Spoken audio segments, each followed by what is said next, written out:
It's one of the most common things for real estate investors to do. Hey, let's go jump in the car, grab a notebook, and let's drive around some neighborhoods looking for signs of distressed properties or people moving and opportunities like that. And we call it driving for dollars. And driving for dollars is great, but there's an important upgrade that you can make from driving for dollars that will serve you very well as a thoughtful real estate entrepreneur. And in this episode, I'm going to give you the details on the difference and the upgrade you can make from driving for dollars to street time. So let's cue up that theme song and we're going to jump right into it. Welcome to Racking Up Rentals, a show about how regular people, those of us without huge war chests of capital or insider connections, can build lasting wealth acquiring a portfolio of buy and hold real estate. But we don't just go mainstream looking at what's on the market and asking banks for loans, nor are we posting "we buy houses" signs or just looking for, quote, motivated sellers to make lowball offers to. You see, we are people-oriented deal makers. We sit down directly with sellers to work out win-win deals without agents or any other obstacles and buy properties nobody else even knows are for sale. I'm Jeff from The Thoughtful Real Estate Entrepreneur. If you're the kind of real estate investor who wants long-term wealth, not get-rich-quick gimmicks or pictures of yourself holding fat checks on social media, this show is for you. Join me and quietly become the wealthiest person on your block. Now let's go rack up a rental portfolio. Hey, thanks so much for joining me for another episode of Racking Up Rentals. This is episode number 52, which means you can find show notes for today's episode at www.thoughtfulre.com/E52.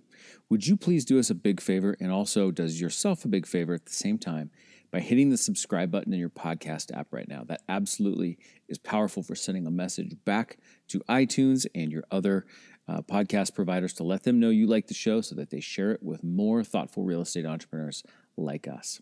All right, onward with today's episode. I was thinking back to a deal that I did several years ago, and this was a small home in a working class but desirable overall part of my city. And I found this property by driving around, of course. I was driving for dollars. And when I saw this house, it looked just like I described it. It looked like a simple rundown home. It was on a corner lot. And so my thought was there might be an opportunity to buy low, sell high, right? That was my mentality, and that's great. And it's a simple way of thinking about it. And I thought I could buy this and resell it. I could buy it and fix it and resell it. I could maybe even wholesale it if I wanted to. But that was the extent of my analysis. I looked at it with my eyeballs and I said, hey, that looks like it could be better. It could be nicer. And if I could get it for the right price, it could be worth a lot more after I or somebody else fixed it up. So I did actually put this property in contract, and that was great. And as I began doing my due diligence, I did my inspections, and I started just trying to figure out what exactly would the best path forward for me to be on this. I learned a couple things. I learned, number one, that there was other new construction happening in this general neighborhood, in this general vicinity, right? I'd been driving around there, driving for dollars, and I had seen those things, but they hadn't really registered in my mind these other construction sites as meaning anything necessarily. And the second thing I learned was that this particular type of zoning in my city, because it was on a corner lot, would allow somebody to build two houses on this lot as long as they were attached in some way. So I saw there was new construction going on, and I saw that you could actually turn this single dwelling lot into actually two units. And I started to think about how much more opportunity that might provide to somebody who is in the business of building new homes, who likes to build attached homes, right? You've got basically one house facing each of the two directions since it's on a corner. And so what I did is I bought it. I bought it with seller financing. And then I found a developer who wanted to build that exact product. And I resold that house to that developer for a nice profit. So you might be thinking, all right, well, great story. I mean, that sounds like a deal that went really well. But here's the point that I actually want you to see. I almost completely missed the real opportunity that this deal presented itself because I was just driving around, driving for dollars. And what I saw was a buy low, sell high opportunity. Very simple. It's a rundown house now. It could be a nicer version of this house in the future, and that would make it worth more. But the real opportunity came in the development potential. And in order for me to understand the development potential, I had to understand things like zoning. I had to be in touch with what was going on in the bigger picture of the rest of this neighborhood. And that is what I want to talk with you about today. Driving for dollars is a great activity. However, it is fairly one-dimensional and it's fairly simple. And what I encourage you to upgrade your thinking and your process from driving for dollars to is something that I call street time. Street time is about getting out into your market and just being present. It's about putting, metaphorically, your finger on the pulse of the market. It's about having a feel for what's going on. It's about having your eyes open to see what's happening, where the trends are, and all of those things. And as a side note, but a very important side note, street time is a huge reason why I don't personally do out-of-market investing. I cannot have my finger on the pulse of every town in America. I can't close my eyes and picture any intersection that you name for me in any town in America. And I know there are a lot of people who like to be able to do deals virtually, but I like to have a very, very strong feel, just an intrinsic gut feeling for what's happening in the markets that I do business in. And that means I can't have too many because I just cannot attain that level of feel and sensibility for that many different markets. So moving from driving for dollars to street time is really about opportunity vision. Now, we've talked about opportunity vision a lot on this podcast before, and that's a term that I made up, but what it really means is your ability to see all of the possibilities with a potential property, a potential seller, a financial structure, see what could be there, and then sort through the options of what could be there, and then ultimately choose the one that is the most valuable or most advantageous. And so when you're thinking about opportunity vision, this exercise of street time is about upgrading your ability to see that opportunity both now and into the future. Okay, I'm going to circle back to how it can be done now and in the future after I make a couple other points for you here. So driving for dollars is really about looking for obvious things, right? It's looking for visual signs, visual clues. I see some moving boxes stacked inside that garage, and the garage door is open. It looks like that lawn hasn't been mowed in about 3 months. It looks like this house is vacant and there's 27 newspapers piled up on the front porch stoop. It's about looking for obvious things, and obvious things are low-hanging fruit. We always want to see the obvious things. But there are other less obvious things that can be so incredibly valuable as well. One thing I want to highlight is it's literally called driving for dollars. So driving means you're in a car, right? Well, even if you're driving absurdly slow and creeping around a neighborhood and people are looking at you going, why is that person driving so slow? Driving, because you have to be steering and making sure you're not running over things or people, means you actually can't really give it your full attention. And it generally happens at too fast of a pace. So if you're moving quickly, that means, again, that you're really only focused on the extraordinarily obvious things, the signs that could be there. Driving for dollars is one thing. Street time is actually best done on foot. Maybe on bike, you could argue, but a foot pace is such a better way for you to be able to truly take in everything that you see around you. And it's a great way to get some steps and get some exercise as well. But you're not really worried about steering the vehicle. You're not really worried about running into somebody. You can just have your head on a swivel, have all of your senses going, and be observing what's going on around you. So when you're doing street time, there are really two goals. You are trying to see and find, create opportunities, certainly, right? And that's not by itself any different than driving for dollars. But the other thing you're trying to do besides identifying areas where there might be opportunity, is you're trying to calibrate your knowledge and your sensibilities about your market.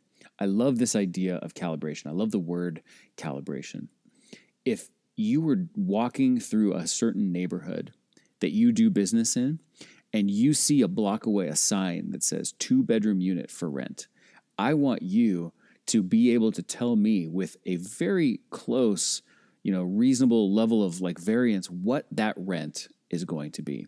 Similarly, you see a sale sign, you can see, all right, that looks like kind of a 3-bedroom, 2-bath house from the 70s, single level. It's similar to the other houses in this neighborhood.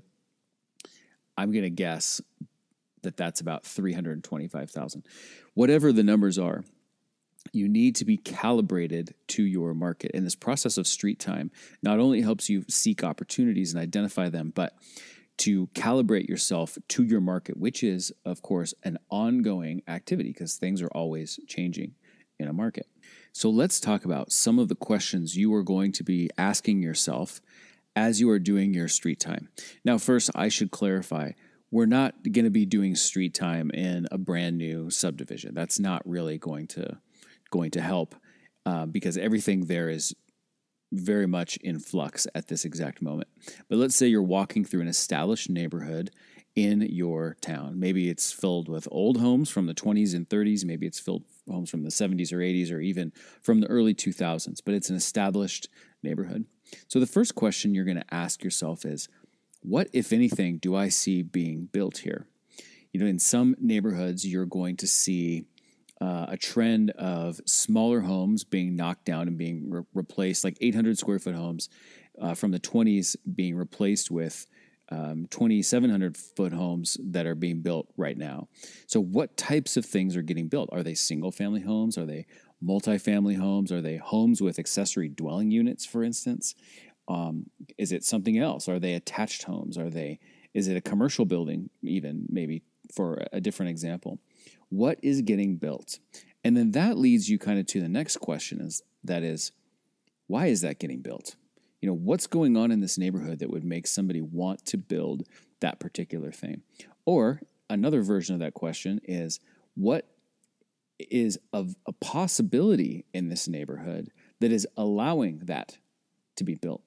For instance, if you've got a whole neighborhood full of detached single-family homes and you see a couple examples of some construction going on where they're building 2 new homes that are attached, that begs the question, what is enabling that? Because apparently, previously, nobody either wanted attached homes in this neighborhood or it wasn't possible to build them with the zoning code or the building code in that area, but now it is happening.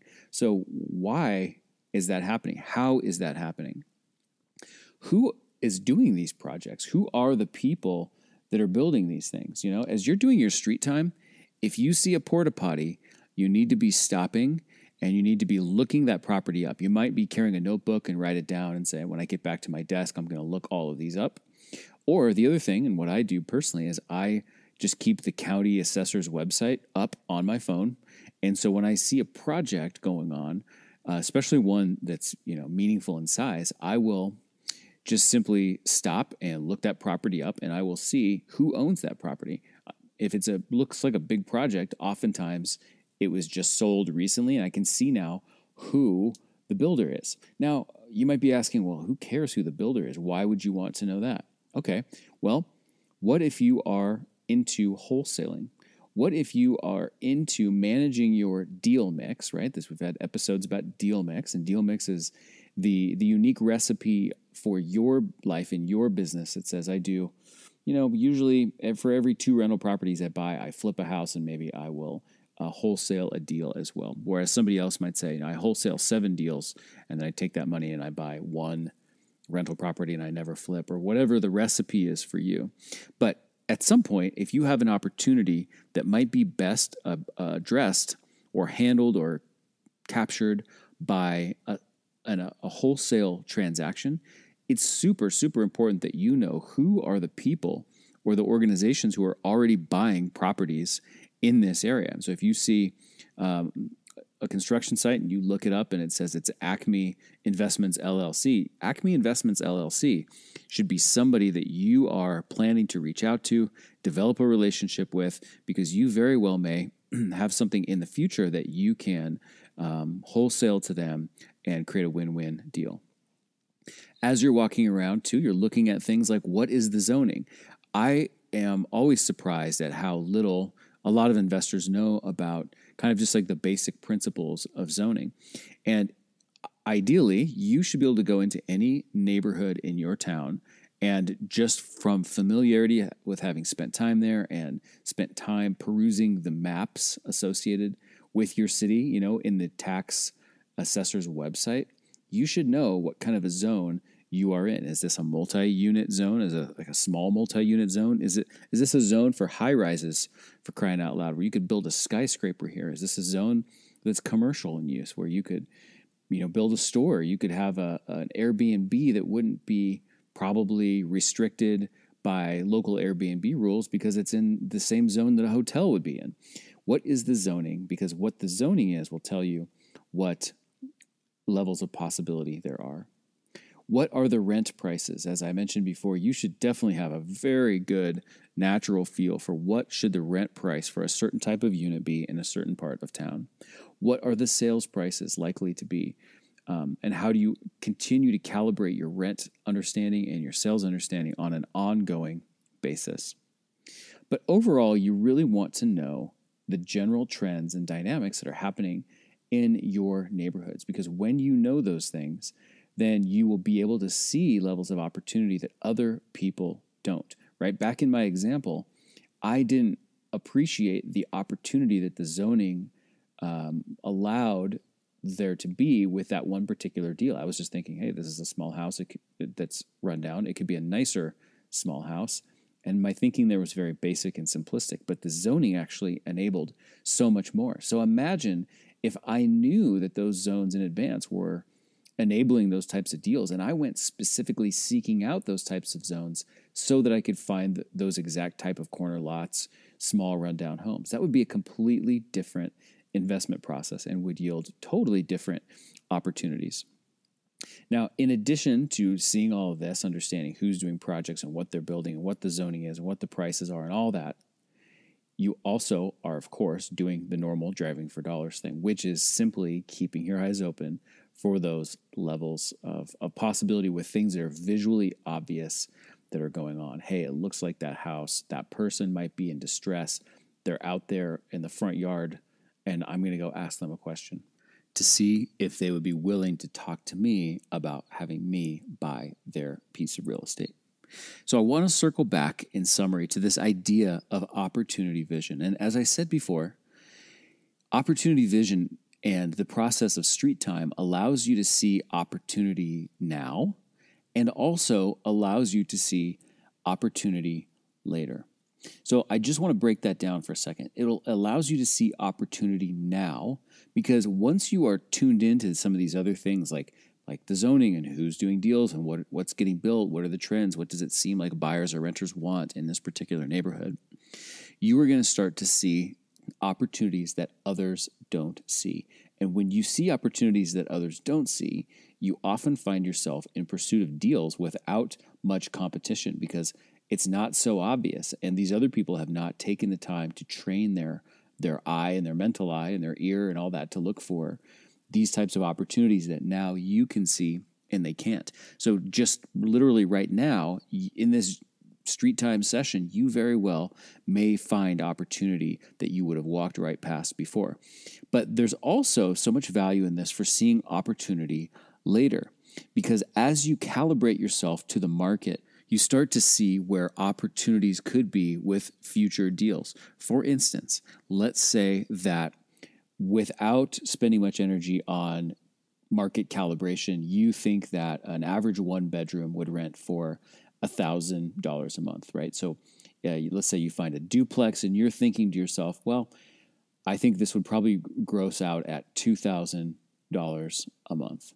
And you find your seller and you're talking to your seller and the seller says, my current rents are $900 a month. And you're thinking to yourself, I think the market rents are $1,000. If you were actually market calibrated, and let's say the market rents were escalating upward pretty quickly, now maybe the real market rent for that unit is now $1,200. You are going to be analyzing that opportunity and evaluating the sort of potential of that deal from a completely different angle, because you're thinking, no. The seller's getting $1,800 total. I was thinking it would be $2,000 total. I actually see it's $2,400 total. And that completely changes your analysis. And if there is another buyer who's looking at this deal and they're not understanding the real market calibration, they too are going to feel like they can't maybe pay as much or make the deal work one way or the other, whereas now you can, and you understand why this deal would actually make sense. So here's the thought that I want to leave you with. Money is really made in real estate when there is a gap between your vision for what's possible with a property or a person or a situation and the other party's vision of what is there or what is possible. And the more you increase the sophistication of your ability to develop that vision of what's possible, the more gaps you are going to create and the bigger those gaps will be. What I like to call this is selling an apple and buying an orange. If the seller is selling their property and they have their perspective on what it is and what its possibilities are, their perspective is an apple. And so they are pitching, selling, offering, whatever, this property to you as an apple. But if you are looking at this property and what you see is an orange, that is a completely different thing. Now, you're not going to step right up and say, hey, I don't think you really realize what the zoning is making possible in this case. No, that gap that you have just created between their vision of it being an apple and your vision of it being an orange is how you now go and create value, which is what entrepreneurs do. We create value by widening that gap. So the bottom line here is we always want to be increasing the sophistication of our ability to see a vision for what is possible. And that, my friends, is accomplished not by driving for dollars, but by taking the same time, the same amount of energy, the same overall general process you would put into driving for dollars, but doing street time, looking for different things, thinking about different things, taking different kinds of notes, and asking yourself different questions. I encourage you to upgrade from driving for dollars to doing street time right away. And that is it for today's episode of Racking Up Rentals. Show notes for today's episode can be found at thoughtfulre.com/E52. Please do us a big favor, hit that subscribe button. And if you would take just 2 seconds and rate and review the show on iTunes also, that would be so helpful for us. And I would be really, really grateful. Did you know also that we have a Facebook group for thoughtful real estate entrepreneurs? It is called Rental Portfolio Wealth Builders, and we would love to have you join us there. You can find it on Facebook, or you can just type in group.thoughtfulre.com, and it will redirect you right there, and you can hit the nice big join button. Hey, if you like this episode, take a screenshot of it if you wouldn't mind, and post that screenshot to Instagram. You can tag us. We are at Thoughtful Real Estate, all spelled out. So I'll see you in the next episode, and until then, this is Jeff from the Thoughtful Real Estate Entrepreneur signing off. Thanks for listening to Racking Up Rentals, where we build long-term wealth by being win-win deal makers. Remember, solve the person to unlock the deal and solve the financing to unlock the profits.